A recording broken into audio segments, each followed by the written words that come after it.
aujourd'hui, c'est l'an 1 du CNRD au pouvoir. Et dites-nous, qu'est-ce qui est en train d'être fait concrètement aujourd'hui pour la réussite de cette transition? Au risque de nous répéter, puisqu'on est en synergie, toutes vos radios et télévisions ont été connectées. Je veux juste rendre grâce à Allah, remercier le président Doumbouya pour l'action du 5, les forces de défense et de sécurité pour leur adhésion populaire et le peuple de Guinée qui a donné à cette action la légitimité qui permet aujourd'hui de poser des actions à son nom. Merci à tous, bonne fête à tous. Bonsoir, Excellence. Bonsoir. Alors, ravi de vous avoir devant nos caméras. Aujourd'hui, nous parlons de la transition. La Guinée conserve toujours sa place d'antan dans la scène internationale, ses coopérations, ses liens de coopération. Est-ce que tout va bien dans ce sens depuis l'avènement de CNRD au pouvoir? Oui, tout va bien. Et nous sommes en train de nous battre pour que tout aille très bien. Parce qu'une transition est censée être un blocage, souvent sur le plan international, sur le plan diplomatique. C'est censé produire des effets de blocage. Vous avez vu beaucoup de transitions en Afrique où les frontières ont été fermées, les pays ont été enclavés artificiellement pour punir les transitions. Donc, quand on compare cela à ce qui se passe sous le CNRD, on voit qu'il y a 10 ambassadeurs extraordinaires et plénipotentiaires qui sont venus présenter leur lettre de créance au colonel Mamadi Doumbouya, son excellent colonel Mamadi Doumbouya, chef de l'État, chef suprême des armées. Et il y a 17 autres ambassadeurs qui sont sur la liste d'attente qui viendront présenter leur lettre de créance.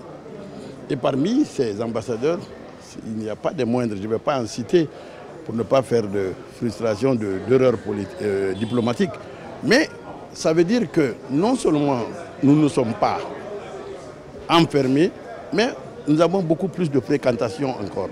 Donc pour nous, ça va bien, mais il faut que ça aille très bien, plus que ça. Et ce n'est pas seulement les ambassadeurs que nous avons, mais nous avons aussi les apports économiques. Nos partenaires font confiance au CNRD et au gouvernement, à la Guinée, et mettent de l'argent sur la table pour soutenir le programme présenté par le président de la transition. Et le rôle de la diplomatie, c'est cela. Et je viens de le dire, il y a une chose que nous devrions faire, et c'est ça qui est le levier de toute la diplomatie guinéenne. C'est de montrer à nos partenaires, que je remercie et que je félicite ici pour leur soutien sans faille, c'est de montrer à nos partenaires à travers le monde que nous savons qui nous sommes sur la scène internationale. Une fois que nos partenaires ont su que nous sommes conscients de nos valeurs politiques, économiques et diplomatiques, les choses deviennent plus faciles. Que dire du médiateur, monsieur le ministre? Parfois, on vous reproche de faire un lobbying pour empêcher parfois le médiateur de rencontrer des acteurs sociopolitiques, surtout ceux qui ne sont pas favorables au gouvernement, naturellement. Lobbying, ça veut dire quoi? Une pression. Posez votre veto. Veto. Si on avait opposé notre veto, il ne serait pas venu ici. Il y a eu un premier qui a été nommé, il n'est pas venu parce que le président de la transition a écrit qu'il n'en voulait pas. Ici, c'est un pays qui nous appartient. On ne nous impose rien. Nous sommes dans une communauté que nous respectons. Nous sommes membres fondateurs de la CEDEAO. Et nous devons respecter la CEDEAO. Nous devons travailler avec la CEDEAO. Nous n'imposons rien à la CEDEAO. La CEDEAO ne nous impose rien. Nous travaillons ensemble en synergie pour ouvrir la voie à la Guinée, pour qu'elle continue sa transformation positive sur le plan économique et politique. Donc, quel lobbying? Je n'ai pas besoin de lobbying. Et il y a quelque chose que tous les Guinéens doivent savoir, que tout le monde entier doit savoir. Nous n'avons pas besoin de babysitter. Voilà. La Guinée n'a pas besoin de babysitter. Nous avons un programme qui a été présenté par le président de la transition et le CNRD. Ce programme a été mis sur la table et les partenaires l'ont partagé, sont d'accord de travailler avec nous. C'est de cela qu'il s'agit. Ce que nous n'allons jamais accepter, c'est de dire que ce pays est en guerre, que ce pays est en crise et qu'il faut un babysitter. Il faut que quelqu'un vienne s'asseoir à la table, au bout de la table, qu'il mette à sa droite des Guinéens et à sa gauche d'autres Guinéens et dire expliquez-vous. Ce pays ne mérite pas ça. Donc pour vous, le pays n'est pas en crise? Quelle crise? Vous êtes venu ici, vous avez entendu un coup de feu, le matin tout le monde va travailler, vous avez entendu... Une crise politique, monsieur le ministre. La crise politique, il y a une transition. On vous a dit à la transition que tout est suspendu. C'est ça la transition. Les gens oublient ça. On vous dit, on a dissous l'Assemblée, on a dissous le gouvernement, on a tout suspendu. Voilà, c'est une parenthèse. Et les gens font comme si il y a eu des élections. Il n'y a pas eu d'élections, c'est une exception. Il faut le savoir, hein. Il faut le savoir. Mais ça, cette exception, on veut la mettre à profit pour que la Guinée soit un pays normal qui va être légué à ceux qui vont être élus démocratiquement. C'est tout. Il faut être de bonne foi. Merci, monsieur le ministre. Merci beaucoup. Nous avons monsieur Mori Kondé, ministre de l'administration du territoire et de la décentralisation. Bonsoir, monsieur le ministre. Oui, bonsoir. Voilà, beaucoup de choses à dire avec vous.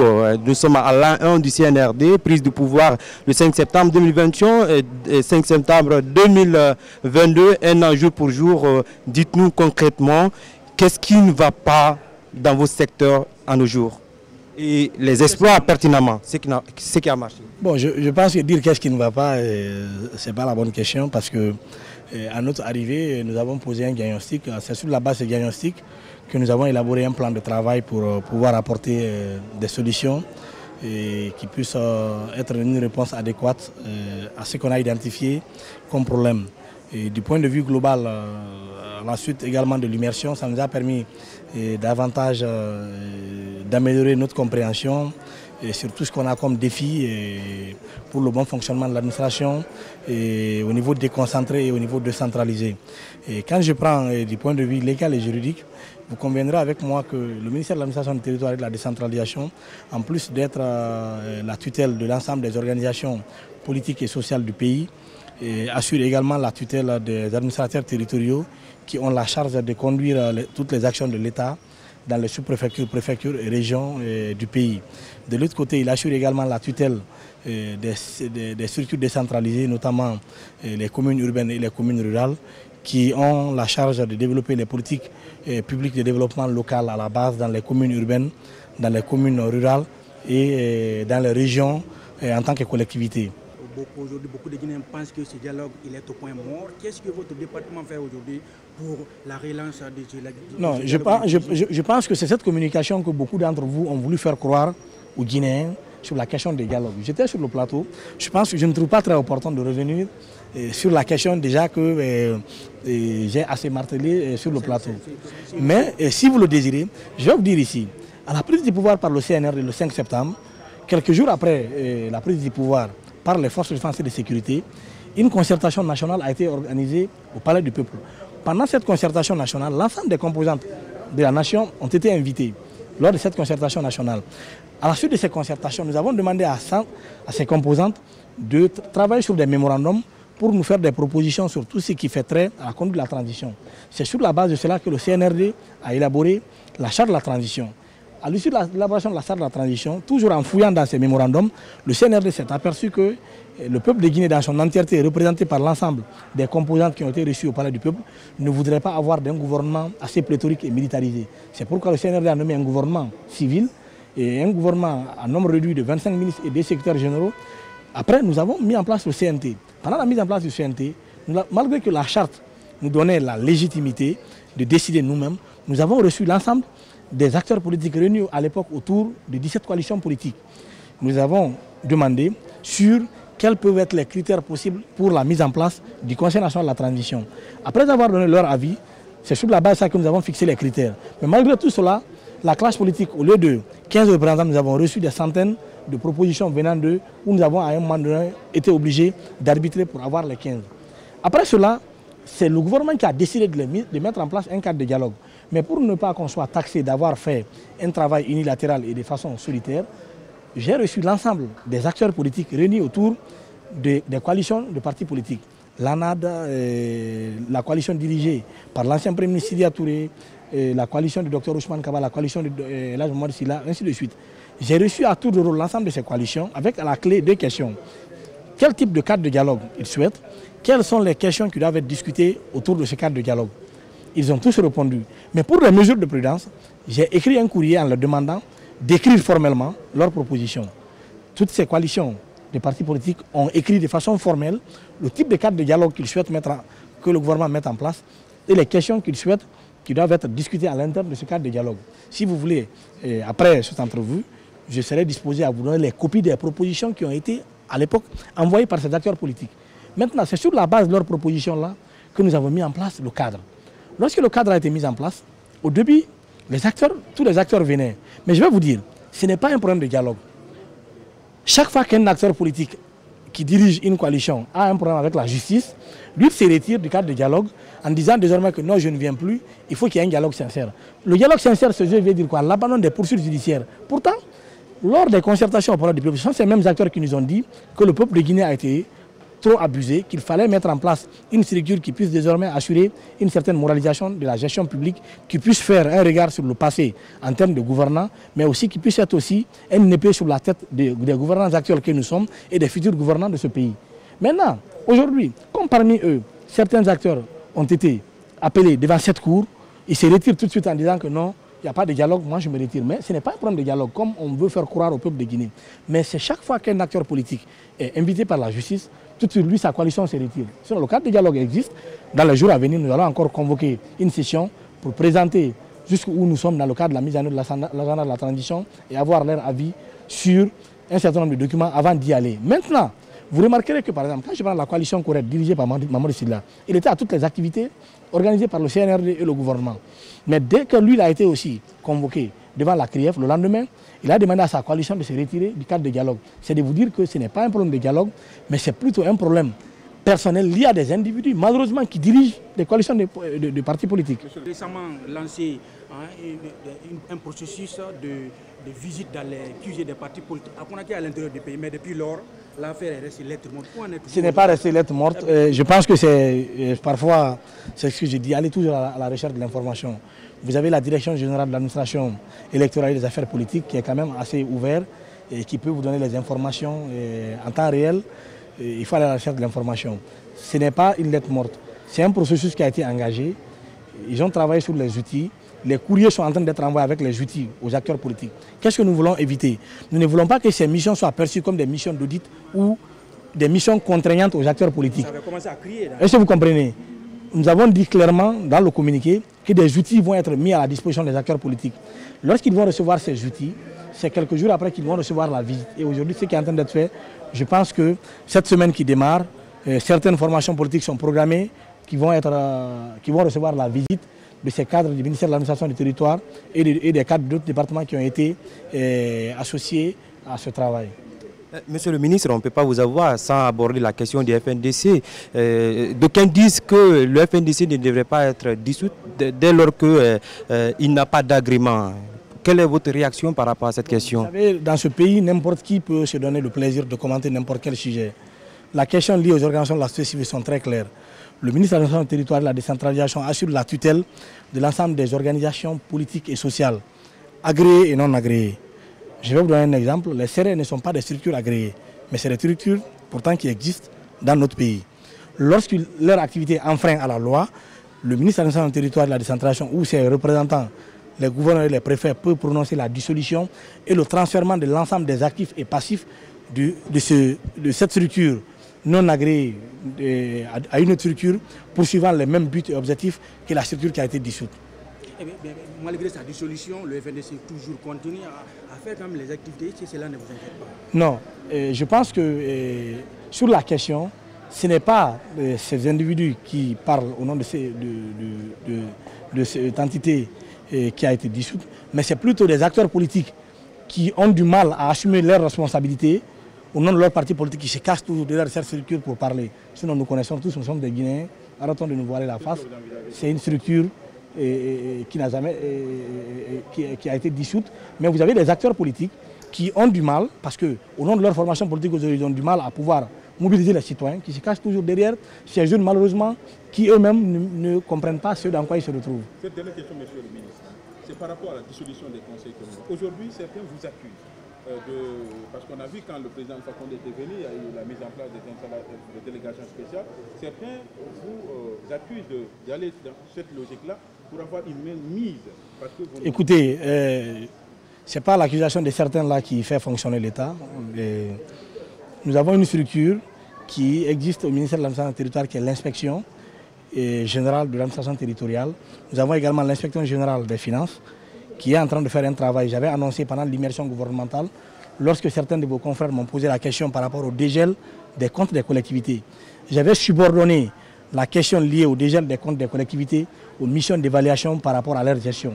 C'est ce processus-là qui est en cours. La dissolution des conseils communaux n'est que la conséquence de la volonté de dégel des comptes des collectivités.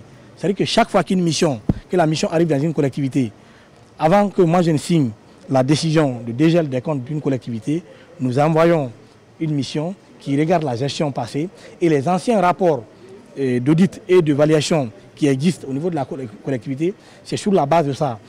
Les collectivités qui ont, sur la question de gouvernance, qui n'ont pas organisé les 4 sessions l'année dernière et les 2 sessions écoulées de cette année, les collectivités dont la gestion est opaque ou c'est un petit groupe d'individus qui assurent la gestion, l'argent a été décaissé, il n'y a pas de traçabilité, sont ces collectivités qui sont concernées par la question de dissolution. Donc, ne faisons pas l'amalgame.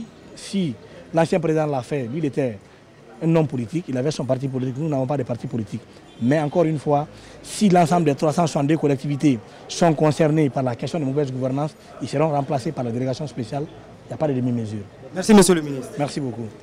Voilà, mesdames et messieurs, vous l'avez compris, nous étions avec le ministre de la décentralisation. Il s'agit bien de Mori Kondé qui répondait à nos questions, à toutes les questions liées à la décentralisation. L'émission continue sur Espace TV dans Week-end Politique. Merci à Malik Sandiana Kiamara. On poursuit cette émission. Pour finir, nous sommes partis à la rencontre de Bilo Adjez. Il faut le rappeler, les membres du FNDC. Le 5 septembre, c'est vrai, c'est l'anniversaire du CNRD, mais c'est également une manifestation organisée par le FNDC. Qu'en est-il? Antoinette Dédéo Nivogui nous conduit vers Bilo Adjez.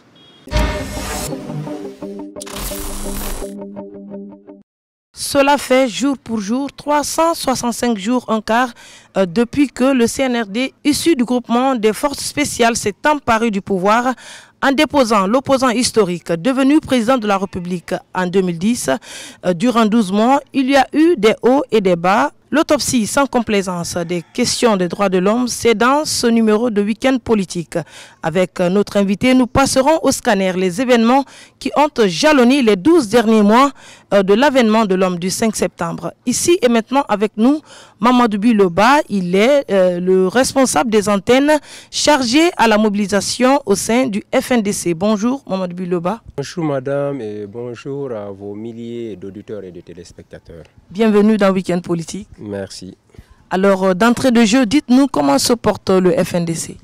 Le FNDC se porte merveilleusement bien. Comme vous le savez, nous avons pour vocation principale la lutte pour l'instauration de la démocratie en République de Guinée et la préservation des acquis en termes de la restauration de l'état de droit, mais aussi et surtout veiller sur la bonne gouvernance en République de Guinée.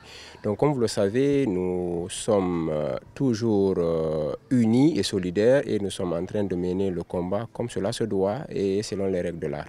Alors, que répondez-vous à ceux qui pensent que le FNDC n'existe plus pendant que ces quelques responsables sont à la prison civile de Conakry? De telles allégations ne datent pas d'aujourd'hui. Et depuis au temps du régime déchu, on nous a toujours dit que nous sommes une structure inexistante et que dans les faits, nous continuons d'exister, nous continuons de mener nos actions. Donc nous estimons que ceux qui supposent que le FNDC n'existe pas, c'est des illusions qu'ils se font, sans quoi nous continuons à mener nos actions et pour le bien du peuple guinéen. Alors est-ce un coup dur porté à la liberté? Bien sûr, c'est une restriction des libertés d'association qui sont pourtant consignées dans nos textes de loi de notre pays, qui étaient consignés non seulement dans la Constitution qui a été dissoute, mais aussi et surtout dans la charte qui fait office de Constitution dans cette transition. Alors, que faites-vous pour que leur mise en liberté soit effective? Et comme vous le savez déjà, depuis toujours, nous avons privilégié ce qu'on appelle la démarche diplomatique.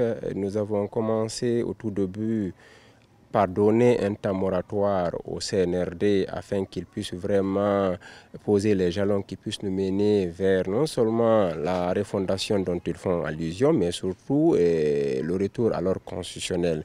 Après ce temps d'observation, nous avons constaté dans notre évaluation que pratiquement toutes les actions que le CNRD entreprennent ne concourent pas au retour à l'ordre constitutionnel, entre autres la fixation d'un délai de la transition, la définition des étapes clés qui puissent mener à cela.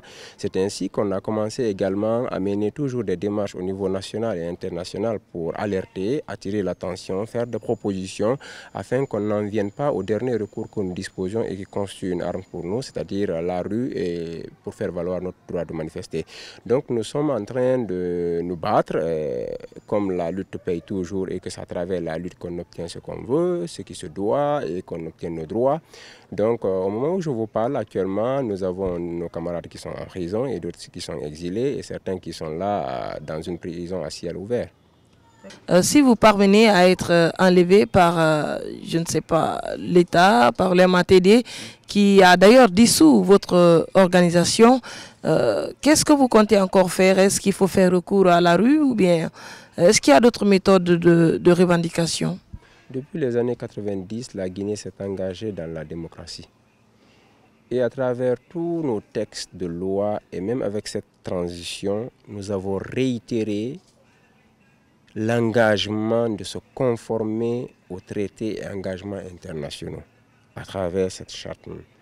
Donc, et nous sommes Guinéens, nous avons nos actes de naissance, nous sommes natifs guinéens, nous avons tous nos dossiers qui justifient que nous sommes Guinéens, donc nous avons la possibilité de faire valoir nos droits civiques en République de Guinée.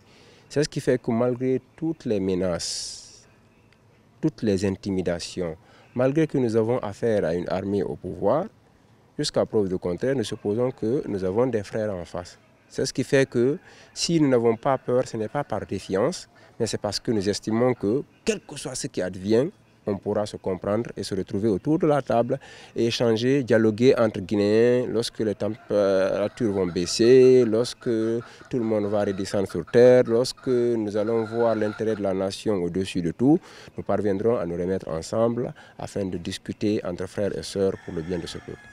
Alors, un an, jour pour jour, du colonel, quel bilan peut-on tirer de sa présidence en termes de droits humains?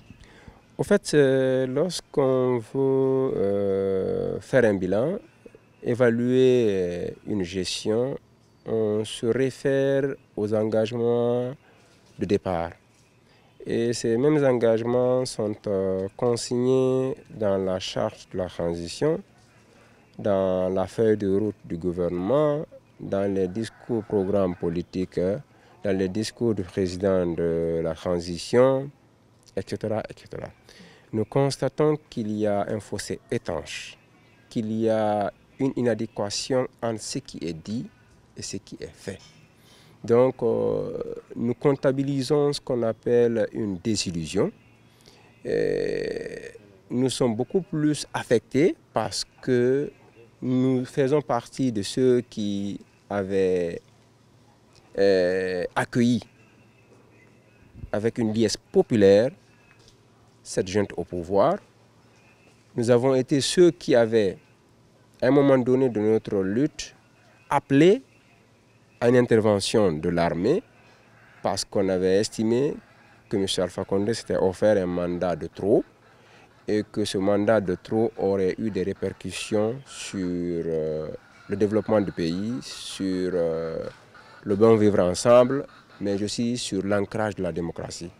Donc si après 12 mois de gestion, jusque-là, nous sommes dans une pré-transition parce qu'on n'a pas un délai consensuel qu'on est en train de dérouler, si jusque-là, il y a des détenus pour des délits d'opinion, cela suppose que les droits humains, c'est-à-dire sont en train d'être le respect des droits de l'humain se dégrade. Et si jusque-là, nous avons des exilés politiques, parce que nous avons nos camarades Sékou Koundoul et Diani Alpha qui ne peuvent plus revenir au pays et qu'on apprenne même que leurs passeports sont signalés à chaque fois qu'ils se retrouvent dans un aéroport donné. Si moi-même qui vous parle et 3 autres membres du FNDC sont dans la clandestinité, c'est-à-dire en d'autres termes une prison à ciel ouvert, si à cause d'une opinion, de l'expression d'une opinion à travers la manifestation sur la voie publique, des Guinéens continuent de se faire tuer, en moins d'une année de gestion, nous avons 8 Guinéens qui sont encore à la morgue du CHU Ignace Dine et qui ne sont pas encore inhumés. Si les journalistes sont menacés, convoqués très souvent par la HAC à cause de leur opinion, cela suppose que nous sommes dans une situation très inquiétante, très alarmante, et qu'il y a nécessité de revoir les copies pour le bien du peuple. Nous sommes pratiquement à la fin de cette interview, mais avant de finir, dites-nous quel avenir pour les droits de l'homme en Guinée? Au fait, le sort des Guinéens ne se trouve pas dans les mains des citoyens passifs, mais dans les mains des citoyens actifs. Ceux qui se disent que malgré mes occupations professionnelles, malgré ma famille, je peux accorder une partie de mon temps, de mon argent, de mon énergie pour une lutte et pour une cause commune. C'est extrêmement important. Et lorsque les rangs de ces combattants pro-démocratie grandiront et qui seront compris, et qu'avec le temps, la sensibilisation, les actions, les protestations, les pressions, nous sommes persuadés qu'on finira par être la Guinée que nous rêvons tous, une Guinée qui est prospère, une Guinée qui respecte les droits humains, une Guinée démocratique, parce que la Guinée a toujours donné le ton dans la sous-région, en Afrique, de façon générale. Alors, c'est la fin de cette interview. Merci d'avoir répondu à nos questions. C'est moi qui vous remercie parce que c'est vous qui nous donnez l'opportunité de communiquer, de véhiculer des messages, de sensibiliser et que vous représentez le 4e pouvoir dans tout régime qui se fait démocratique. C'était un plaisir de vous retrouver après 2 mois de pleines vacances, chers téléspectateurs de Week-end Politique, de retour sur le terrain avec Félix Milimono.